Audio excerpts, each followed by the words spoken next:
안녕하십니까. 통일나우의 이영아입니다. 한 주간 통일 소식 브리핑에서 전해드립니다. 남북은 지난 29일 판문점 통일각에서 우리 측 수석 대표인 조명균 통일부 장관이 참석한 가운데 2018 남북 정상회담을 위한 남북 고위급 회담을 열었습니다. 이 자리에서 남북은 남북 정상회담을 4월 27일 판문점 남측 지역 평화의 집에서 개최하기로 합의했습니다. 2018 남북 정상회담은 지난 2007년 10월 당시 노무현 대통령과 김정일 위원장의 만남 이후 11년 만입니다. 2018 남북 정상회담을 앞두고 열리는 평양 공연을 위해 지난 31일 남측 예술단이 김포공항에서 평양으로 출발했습니다. 봄이 온다는 공연 제목처럼 따뜻한 봄을 전하고 오겠다는 소감을 말한 예술단은 지난 1일 단독 공연과 3일 북측 예술단과의 협연으로 펼쳐졌습니다.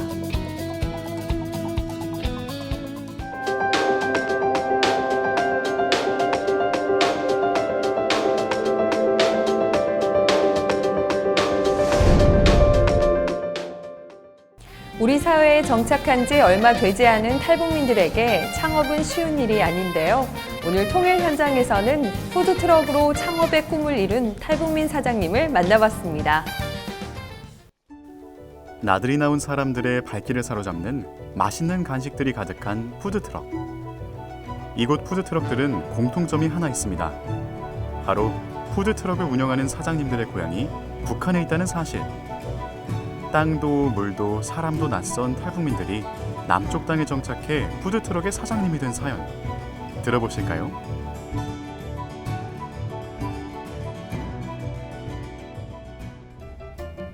꽃샘 추위가 있던 지난 3월 레츠런 파크 서울. 많은 사람들의 축하 속에 푸드트럭 2대가 새로 문을 열었습니다. 탈북민들께서 잘 정착하시는 것은 본인의 노력이 굉장히 중요한 것 같습니다. 그래서 두 분께서 그동안의 어려운 과정을 거쳐서 오늘 이 자리에 쓰셨다고 생각을 합니다. 그래서 앞으로 이러한 기회를 잘 살려서 대박 나시는 그런 계기가 됐으면 좋겠습니다. 우리 마사의 식구가 되신 것을 진심으로 환영을 합니다. 여러분, 두 분이 시작하시는 이 일이 우리 마사의 앞마당에서 작게 시작을 하시지만 남북한 한민족을 위해 통일로 가는 하나의 밑거름이 되는 길이라고 생각하십니다. 2016년부터 통일부 남북하나재단과 한국마사회가 손을 잡고 시작된 탈북민 푸드트럭 창업. 오늘 개업을 하게 된 9번째와 10번째 주인공은 최순월, 이상철 씨입니다. 저희들이 진짜 이 남한 사회에 정착하는 데 있어서 어려움도 많이 겪고, 그리고 우리 적지 않은 분들이 우리 북한 사람들에 대한 좋지 않은 그런 시선들도 많이 적지 않게 받고 있습니다. 그렇지만 이걸 타개하고 열심히 벌어서 열심히 모아가지고 앞으로 더 큰 사업가가 될 결심을 갖고 열심히 할 것을 다짐합니다. 푸드트럭의 이름만큼이나 명랑하고 밝은 미소를 가진 최순월 씨가 손님들을 맞이합니다. 개업식에서 사업가의 꿈을 이루겠다는 포부를 밝혔던 그녀. 이전에도 장사 경험이 있었다는데요. 개업 전에 동네에서 순대곱창 장사했어요. 시작한 지 얼마 안 됐었어요. 워낙 또 자리가 아주 자리 잡기가 어렵다 보니까 고생하고 하던 찰나에 남북재단 공고에 푸드트럭 마사에서 모집 공고가 나가지고 신청하게 됐어요. 최근 불고 있는 소자본 창업 붐으로 푸드트럭 창업을 꿈꾸는 분들이 많지만 우리 사회에 정착한 지 얼마 되지 않는 탈북민들에게 창업은 만만치 않은 일입니다. 회사보다 식당 홀쭉임이 낫겠다 해서 홀쭉임도 좀 많이 해봤었어요. 그러다가 분식집 주방장도 해봤었고, 그러다가 이거보다는 더 내가 창업을 해야만이 내가 원하는 대로 무언가를 빨리 이룰 수 있겠다 싶어가지고 이 창업에 대한 꿈을 가지게 된 거죠. 정착함에 있어서 돈도 크게 경제적으로 안 되고 하니까 하고 싶어도 못 했잖아요. 근데 이번에 이 공고가 나서 이게 너무 좋은 취지 같아요. 행운푸드라는 이름으로 간판을 내건 또 한 대의 푸드트럭. 북에서 도자기 공예사로 일했던 이상철 씨는 남쪽에 정착한 이후 여러 가지 일들을 접하면서 요리에 흥미를 가지게 됩니다. 푸드 들어가기 전에는 정착하기 위해서 여러 가지 일을 많이 했어요. 뭐 중장비 학원도 다녀보고, 뭐 버스도 해보고, 뭐 식당 일도 해보고, 뭐 도자기 일도 해보고 여러 가지 일을 많이 해봤고, 또 식당 일도 해보는 과정에 이게 손에 맞는 것 같아갖고 학원을 나와갖고 한식하고 일식 자격증을 따갖고 뷔페 같은 데 들어가갖고 한 2, 3년 동안 일했어요. 요리는 그의 인생의 두 번의 터닝 포인트를 가져다 주었는데요. 평생의 일과 인생을 함께할 반려자를 만나게 해주었습니다. 이분도 요리사고 저도 요리사거든요. 제가 요리를 하면서 만났습니다. 남자들은 좀 모든 면에는 좀 단순하잖아요.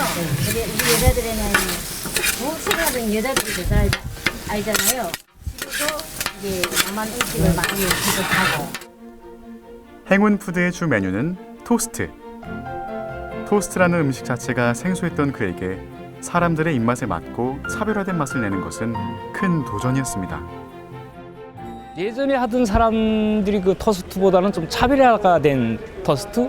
예, 그런 쪽을 좀 개발하려고 노력하던 끝에 불고기 토스트가 나오게 됐습니다. 예전에 해본 음식이면은 모르겠는데 처음 해본 거라 토스트 만들어갖고 그 친구들을 시식시켜보고, 예, 동네 친구들도 시식시키고 아는 지인들도 또 시식시켜보고 그런 부분에서 뭔가를 이렇게 개발하게 됐고. 이상철 씨의 토스트는 어떤 맛일까요? 겉은 바삭하고 안에는 되게 내용물도 많아서 되게 맛있어요. 저희와 좀 같은 민족이지만 그래도 이렇게 멀리서 오신 탈북민 분이 만들어주신 토스트라서 그런지 좀 더 맛있는 것 같고, 왠지 먹으면서 그냥 좀 부모님 느낌이랄까. 핫도그 달꼬치 소시지 있어요. 작년 겨울 탈북민 푸드트럭 지원 사업의 대상자로 선정되어 영업 2년차를 맡고 있는 최광실 씨. 본인이 사장님을 실감하는 때가 있다는데요. 아침에 재료를 살 때, 저는 재료를 살 때 내가 직접 손으로 사잖아요.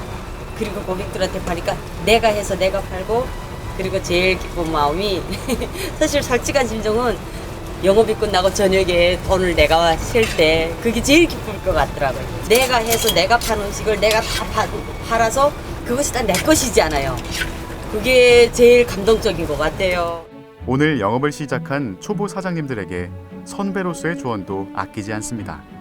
미국에서 하던 거하고 여기하고 좀 틀리잖아요. 그렇다고 저희도 조금 그런 고집이라는 게 있으니까 그거를 섣불리 바꾸기가 배우거나 이런 게 북한하고 여기하고는 틀렸지 않아요. 가격이 싸다고 드시는 게 아니더라고요.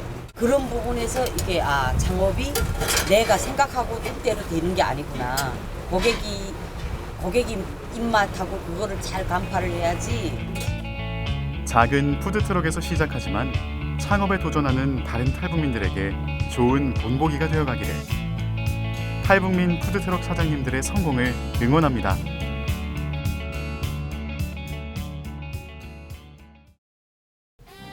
오늘 통일복보기 주인공은 남한살이 4년차 오장철 씨입니다. 이야기는 갑자기 길에서 쓰러진 장철 씨가 병원에 가면서 시작되는데요. 어떤 일이 생겼는지 함께 만나보시죠.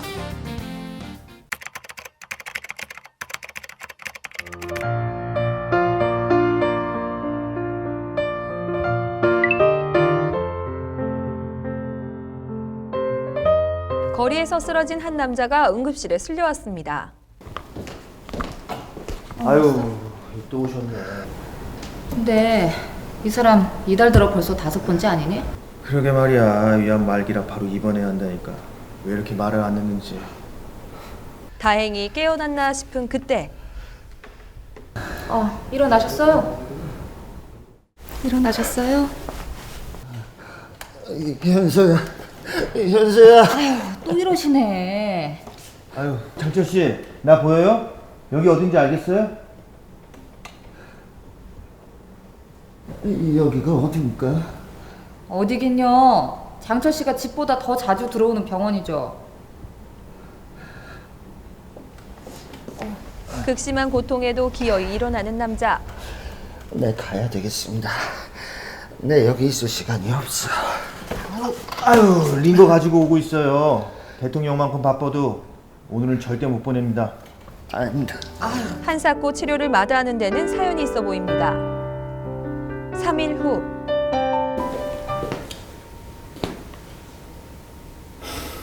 이 3일째 먹지도 않고 이러시네요. 범진 씨는 치료를 거부하는 장철 씨가 안타깝기만 합니다. 장철 씨, 정말 이러실 겁니까? 신경 끄면 되지 않소.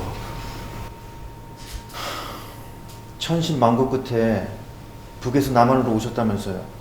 그럼 더 악착같이 사셔야죠. 범진 씨 말을 곱씹어 보는 장철 씨.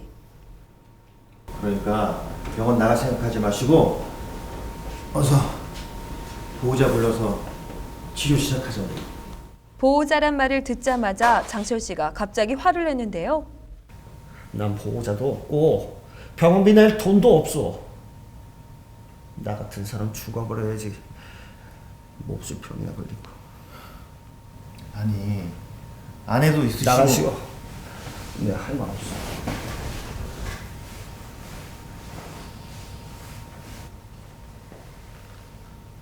장철 씨에겐 무슨 사연이 있는 걸까요? 어른들은 참 복잡하게들 사네.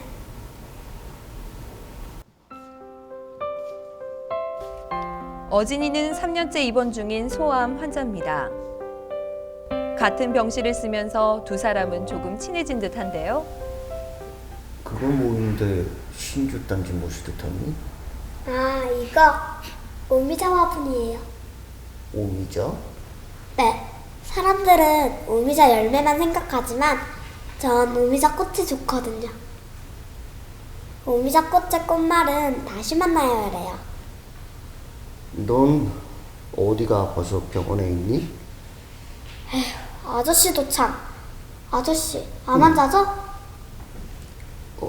그 옆에 있는 제가 무슨 병이겠어요? 똑같은 암이지. 엄마는 모르는 줄 알지만 전 알거든요. 저도 올해가 마지막일 것 같아요. 담담히 죽음을 말하는 9살 어진이. 그러니 아저씨, 화 좀 그만 내세요. 사람 살아봐야 얼마나 산다고. 아저씨 힘내시라고 제가 큰맘 먹고 선물 드릴게요. 어진이가 희망의 화분을 건넵니다. 이 화분에 새싹이 나면 우리 다시 만나요. 오미자 화분이 장철 씨에게 희망을 가져다 줄까요?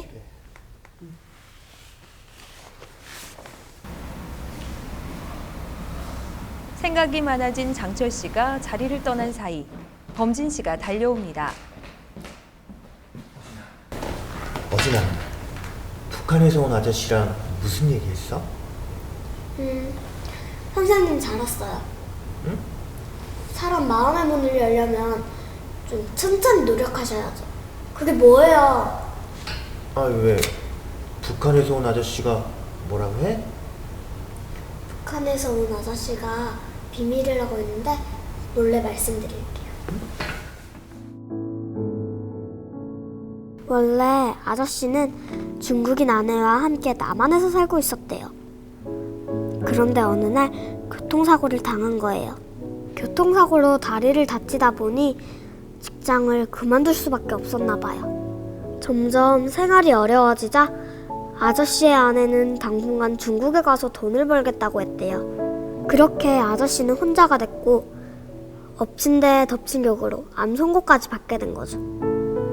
아내에게 짐이 될까봐 알리지도 않았대요. 그런 사람한테 병원에 오라 하라면 기분이 좋겠어요, 안 좋겠어요? 아휴, 우리 어진이가 얼굴만 9살이지 이 생각하는 거는 어른이라니까. 어른. 병실에서 홀로 생각에 잠긴 장철 씨. 장철 씨, 좋은 소식이 있어요. 일 없어. 누구 안내 보실래요? 갑자기 토끼 눈이 된 장철 씨. 병원 측의 연락을 받고 급하게 달려온 장철 씨의 아내입니다. 말을 하지 그랬어. 아픈데 왜 말을 안 해요? 사람이 왜 그렇게 미련하오? 아니, 내 아픈 거 별거 아니야. 당신이 중국에서 고생했지. 의사 양반, 우리 가족 같이 살 수 있는 방법 없겠어? 아, 그 하나재단의 도움으로 가족분들에게 연락은 닿았는데 그게... 장철 씨의 가족은 다시 행복해질 수 있을까요? 의료비 걱정, 생활비 걱정, 취업 걱정, 아마 탈북민이 남한에 와서 겪게 될 가장 큰 고민일 겁니다. 그래서 하나재단에서는 탈북민이 좀 더 안정적으로 사회에 적응할 수 있도록 여러 가지 제도를 시행하고 있는데요. 그중 하나인 의료비 지원 사업은 관할 지역 하나센터 또는 하나재단에서 상담을 받으실 수 있고요. 지금 당장 구직 활동이 어려운 경우라면 관할 지역 하나센터와 상담을 하신 후 취약계층 생활비도 지원받을 수 있습니다. 그리운 가족을 만난 장철 씨, 힘내세요. 이상으로 통일나우를 마칩니다. 시청해주신 여러분 고맙습니다.